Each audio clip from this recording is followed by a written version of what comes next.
नमस्कार, मैं हूं अमित तजरावत और आप देख रहे हैं जम्मू संवाद। महबूबा मुफ्ती का करीबी वाहिद पारा, किस तरह से वो पाकिस्तान के लिए एक एसेट था, किस तरह से वो कश्मीर में बैठकर भारत के खिलाफ षड्यंत्र रचता था, पाकिस्तान में बैठे आतंकियों के आकाओं के पूरे संपर्क में था। वो जम्मू कश्मीर में ख़ासतौर पर कश्मीर से आतंकी बनने के लिए युवाओं को उकसाता था, उन्हें पूरा रोड मैप जो है वो बताता था और आतंकी संगठन ज्वाइन करवाता था। वाहिद पारा पर राष्ट्रद्रोह का मुकदमा जो है वो दर्ज किया गया है। दरअसल CIK यानी क्रिमिनल इन्वेस्टिगेशन कश्मीर, जो CID का ही एक विंग है, उसने NIA कोर्ट में जो चार्जशीट दाखिल की है, उस चार्जशीट में ये आरोप जो हैं वाहिद पारा पर लगाए हैं। उसने कहा है कि वाहिद पारा का एक लंबा करियर जो था वो आतंकियों से मिले जुले हुए थे और वो कश्मीर में बैठकर पाकिस्तान को पूरी यहाँ से जानकारी देते थे, पूरी रणनीति बनाता था कि किस तरह से जम्मू कश्मीर को दहलाया जाए, किस तरह से देश के खिलाफ जो है साजिश की जाए। ये वाहिद पारा यहाँ पर बैठकर करता था। ये चार्जशीट में आरोप लगाए गए हैं। आपको बता दें कि ये जो वाहिद पारा है, आप सबको पता होगा कि ये स्पोर्ट्स काउंसिल में सचिव भी रहा है। जब PDP और BJP की सरकार थी तब इस गठबंधन सरकार में महबूबा मुफ्ती का करीबी था ये, और इसलिए इसे स्पोर्ट्स काउंसिल में सचिव पद दे दिया गया था। और तब भी इस पर कई आरोप लगे। किस तरह से कई कोचेज़ ने आरोप लगाया कि ये दो बैकडोर एंट्रीज करता था, अपने चहेतों को नौकरियां दे दी थी इसने, किस तरह से बांट दी थी, क्योंकि ये मुखिया था, महबूबा मुफ्ती का करीबी था, इसीलिए इसको एक तोहफा महबूबा मुफ्ती ने जो था वो दिया था। हालांकि पूर्व मुख्यमंत्री महबूबा मुफ्ती पर भी आरोप लगे थे कि उन्होंने एक आतंकी से फ़ोन पर बात की थी और उनका ऑडियो जो था वो ऑडियो जो है एजेंसी के पास था। एजेंसी ने इस चीज़ का खुलासा जो है वो किया था।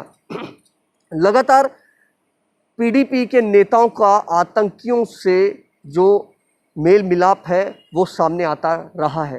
अभी भी एक बड़ी चार्जशीट इसमें दाखिल की गई है NIA कोर्ट में CIK द्वारा।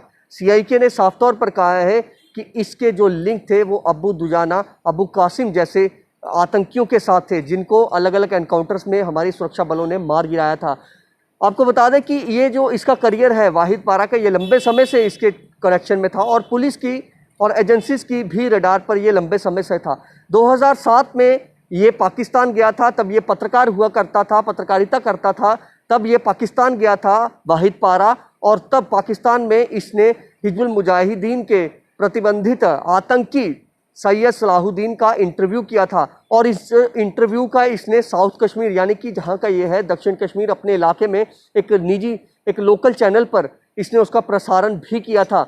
तब से ही ये सुरक्षा एजेंसीज की रडार पर था और इस पर नज़र रखी जा रही थी। और इसने तभी से ये इन सभी आतंकी संगठनों के जो है कनेक्शन में था, उनके टच में था। और यहाँ पर कई ऐसी बड़े बड़े खुलासे हुए हैं कि किस तरह से इसको पैसा मिलता था। 2013 में जब ये PDP में आ गया तो फिर इसको एक राजनीतिक संरक्षण मिल गया और PDP पर लगातार जिस तरह से आरोप लगते रहे हैं। MK सिन्हा जो पूर्व राज्यपाल हुआ करते थे, उन्होंने भी आरोप लगाए थे कि PDP के अपनी किताब उन्होंने लिखी थी। उस किताब में उन्होंने साफ तौर पर लिखा था कि PDP के डायरेक्ट कनेक्शन जो हैं वो आतंकियों के साथ हैं। ये उस किताब में उन्होंने लिखा था, पूर्व राज्यपाल जो जम्मू कश्मीर में रहे हैं। इसके अलावा आपको बता दें कि वाहिद पारा का ये भी सामने आया था कि किस तरह से उसे इस काम के लिए पैसा मिलता था और उसके बदले आतंकियों से वो ये कहता था कि हमारी पार्टी को जब इलेक्शन होंगे तो आपने मदद करनी है, हमारे कार्यकर्ताओं को कुछ नहीं कहना है, हमारी पार्टी को जो है चुनावों में आपने सहयोग देना है, यानी कि हम सत्ता में आ सकें और आकर आपकी मदद कर सकें। आप यकीन मानिए कि किस तरह से ये स्पोर्ट्स काउंसिल में सचिव भी रहा है। और ऐसा व्यक्ति जो सचिव हो, जिसके डायरेक्ट कनेक्शन पाकिस्तान से हो, आतंकियों से हो, वो कितना यहाँ पर तरक्की कर सकता है, कितनी ईमानदारी वो अपने इस पद पर रहकर वो कर सकता था।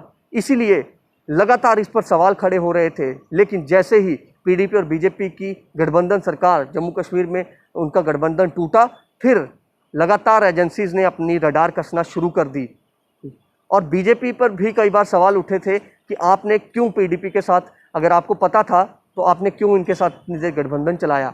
लगातार बीजेपी पर ये सवाल उठते रहे थे। लेकिन आप यकीन मानिए कि जिस जम्मू कश्मीर में ये नेता लोग आतंकियों के साथ इनके डायरेक्ट लिंक हो और जनता को बेवकूफ़ बनाते रहें, मूर्ख बनाते रहें, ये वही वाहिद पारा है जो कश्मीर के युवाओं को आतंकी संगठन ज्वाइन करने के लिए रोड मैप बताता था, उन्हें उकसाता था, और इसी वजह से कश्मीर के जो युवा थे वो आतंकी राह पर चले। हालांकि सरकार की कई बार कोशिश रही कि उन युवाओं को मुख्य धारा में लाया जाए, नए नए स्कीम्स सरकार ने उन युवाओं के सामने लाई, लेकिन फिर भी ये जो ऐसे राजनेता हैं, वाहिद पारा जिस पर आरोप लगे हैं, राष्ट्रद्रोह जैसे आरोप लगे हैं, वो नेता कितनी तरक्की आपके यूटी की या आपके राज्य की कर सकते हैं, ये आप इससे अंदाज़ा लगा सकते हैं। महबूबा मुफ्ती भी रडार पर हैं, वाहिद पारा भी, और कई पीडीपी के कई नेता जो हैं वो रडार पर हैं इसी को लेकर।